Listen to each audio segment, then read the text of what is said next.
The discriminatory actions of the Protestant Association and their mob rule of London for a week caused most of the country to take a softer view on Catholicism, and North actually saw a temporary bump in its approval ratings. The rebels and the French fought alongside each other for the first time to retake Newport, Rhode Island, back from the British, but their efforts were repelled. After their defeat at Saratoga, the British had seen a major change in the tide of the war in their favor, culminating in the symbolic defection of Benedict Arnold to the British. After Arnold had been shot in the leg, he was relieved from his command, and he believed that he had not received the proper recognition for his contributions to the rebel cause. While he was recovering from his injury, he took up residence in Philadelphia, where he met the beautiful 18-year-old Peggy Shippen, who he became infatuated with, and they married. Peggy came from a strong loyalist household, and she was able to convince Arnold to lean into his grievances and defect to the British. Arnold plotted to hand over control of the rebel fort at West Point to the British, but the plan was foiled and he was exposed as a traitor. Arnold was able to escape from New York City with Peggy, making their way to safety back to Great Britain. Arnold would then rejoin the war on the British side, and he returned to America leading troops as part of a new Southern strategy, which would see the British turn their focus from New England to the Southern colonies, which were perceived as being much more loyalist friendly. The most important city in the less populated southern colonies was the port of Charleston. The British laid siege and captured the city, handing the colonists their worst defeat during the entire war. The abandonment of Charleston left the southern colonies essentially undefended. And at the Battle of Waxhaws, the British under General Charles Cornwallis were able to cement their control over the Carolinas. In a desperate move to turn the war back in their favor, General Washington, in conjunction with French General Marquis de Lafayette, devised a daring plan. The Allies began assembling a large number of troops near New York City, which gave the British the impression that they planned to siege the city, and General Henry Clinton ordered reinforcements of his northern army to protect the position. In reality, the rebels began a united effort to capture Yorktown, a strategic port on the Chesapeake Bay. The forceful siege caught the defending General Cornwallis off guard, and after 3 weeks, he was forced to surrender, which destroyed British morale. Domestically, the war from this point on became portrayed as an unwinnable conflict that would continue indefinitely in the form of guerrilla warfare if the Redcoats didn't surrender. This public pressure forced Frederick North to step down, and he was replaced by former Prime Minister Charles Watson in 1782, who instantly began efforts to obtain peace with the Americans. The British forces were able to hold on to the strategic Gibraltar from a French siege, which helped end the war of the European powers in the Treaty of Paris, which saw Britain agree to cede the Caribbean island of Tobago to the French, a modest cost when compared to how the end could have played out if it was a total surrender. The ongoing war had caused food shortage and large levels of unemployment back in Britain, leading to rapid increases in poverty rates. Up until this point, support for impoverished individuals was paid for by levying a so-called poor rate on property owned by landowners as a way to pay for the welfare system.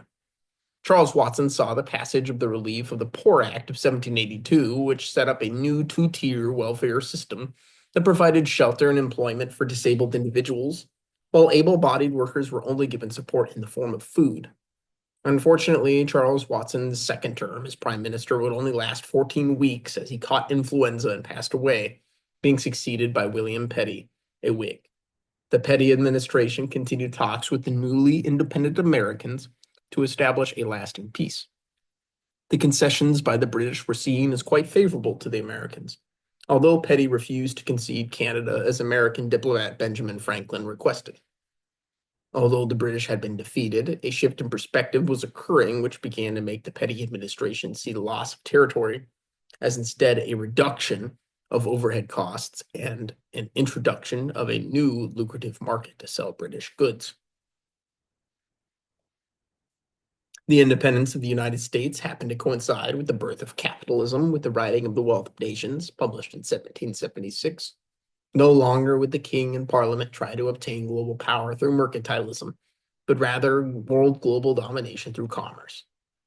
Not everyone in parliament saw the defeat in the same optimistic light, however, and by March of 1783, William Petty was forced to step down and was replaced by fellow Whig William Cavendish. Cavendish's tenure would be short-lived, however, after promoting legislation that would transfer control of the East India Company to the government.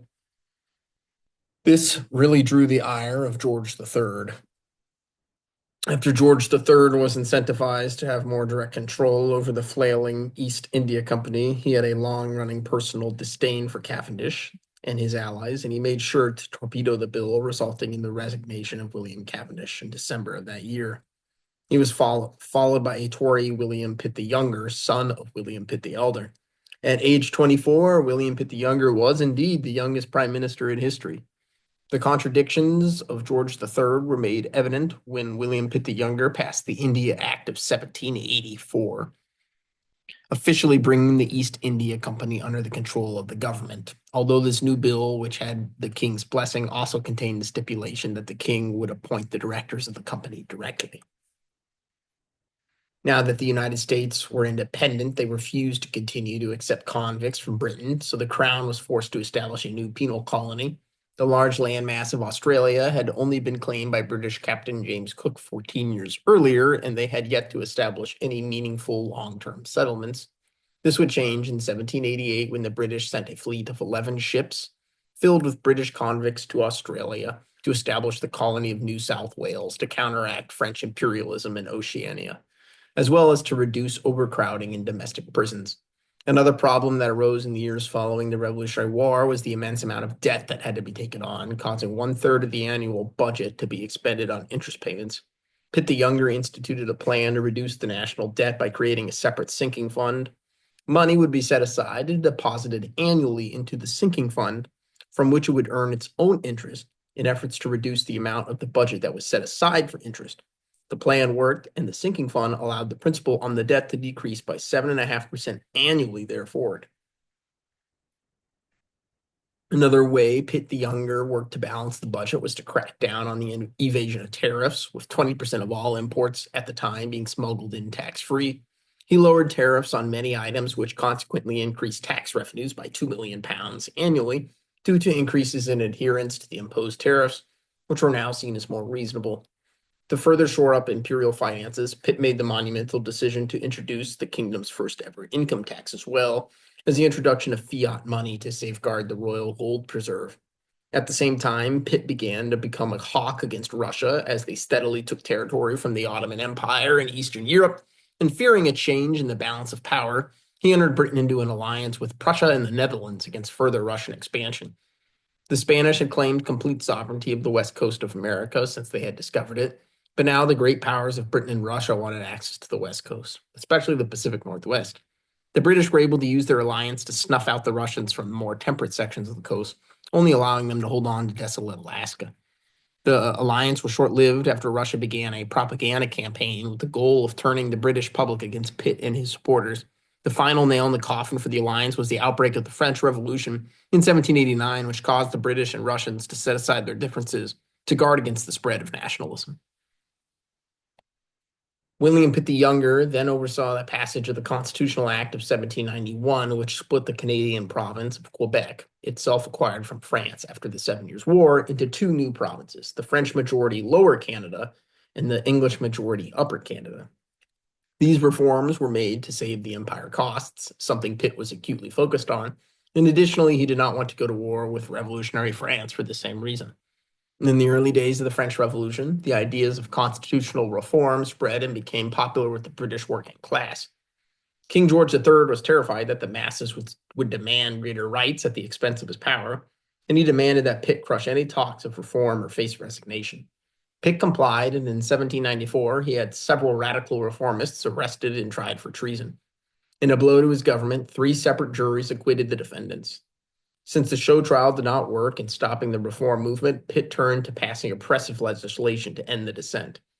The Seditious Meetings Act of 1795 prohibited any public gathering to be no larger than 50 persons. The later Combination Act of 1799 banned workers' unions and collective bargaining at large to avoid further opportunities for the public to form effective coalitions. With France's open hostility, Britain was forced to go to war with France, joining the first coalition against the Republic. Britain's army at this time was almost non-existent, and Pitt decided that they would contribute to the Allied cause primarily by offering up the power of the Royal Navy.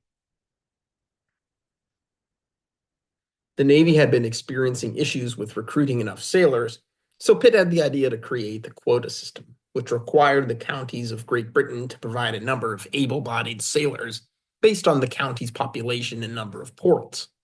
Previously, the Royal Navy had filled its vast personnel requirements by following the practice of impressment, which generally was the forced conscription of fishermen with no initial monetary reward.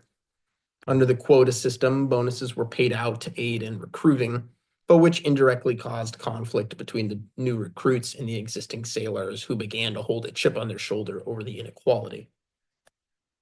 In an effort to turn public opinion in favor of war with France, Pitt organized a propaganda campaign which saw the government pay some of the most popular English writers at the time to write opinion pieces, which framed the war as an ideological struggle against the stability of the British monarchy, in contrast with the chaos of the new French Republic.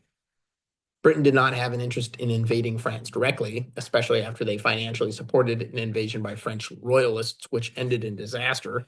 Instead, Pitt aimed to weaken France's global reach.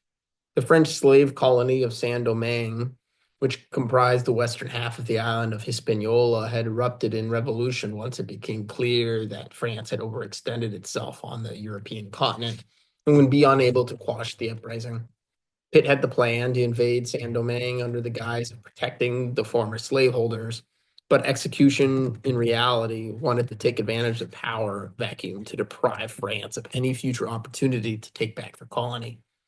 Unfortunately for Pitt, the Haitians fought ferociously to avoid facing re-enslavement, and after 5 years and 100,000 deaths of British soldiers, primarily from yellow fever, the invasion was abandoned and instead had merely weakened Britain's power relative to the other European powers. The rest of the First Coalition was also badly defeated by France under Napoleon, and all were forced to sign separate treaties with the French Republic.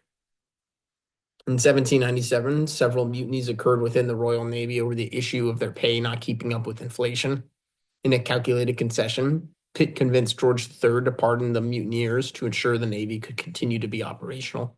Possibly inspired by the success of these mutinies, a revolutionary group called the Society of United Irishmen started a rebellion in 1798 in an effort to gain independence.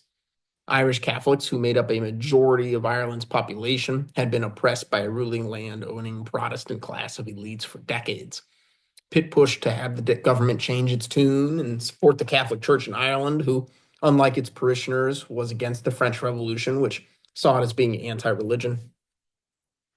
Revolutionary France was particularly popular amongst the poor Irish public, which once again Britain was at war with as part of the newly formed Second Coalition. The security situation for Britain got especially serious after a failed attempt by the French Navy to land on Ireland to support the rebels and subsequently use Ireland as a point of attack on Great Britain itself. In an effort to stop the ideas of Irish independence, Pitt introduced and passed the Act of Union in 1800, which gave Ireland an official status in the British government, effectively creating the United Kingdom. This decision was in direct disagreement with George III, and following its passage, William Pitt the Younger was forced to step down and was replaced with fellow Tory Henry Addington in 1801. Addington right away recognized that hostilities with France needed to cease, even if only temporarily, so that the British economy could recover. In 1802, the Treaty of Amiens was signed, pausing the fighting, but which resulted in Britain officially recognizing the new French Republic, as well as several territorial concessions. Britain was forced to hand the Cape Colony and Dutch Guiana back over to the Dutch in return for Sri Lanka. The United Kingdom was additionally required to withdraw from Egypt and also receive the Caribbean island of Trinidad from Spain.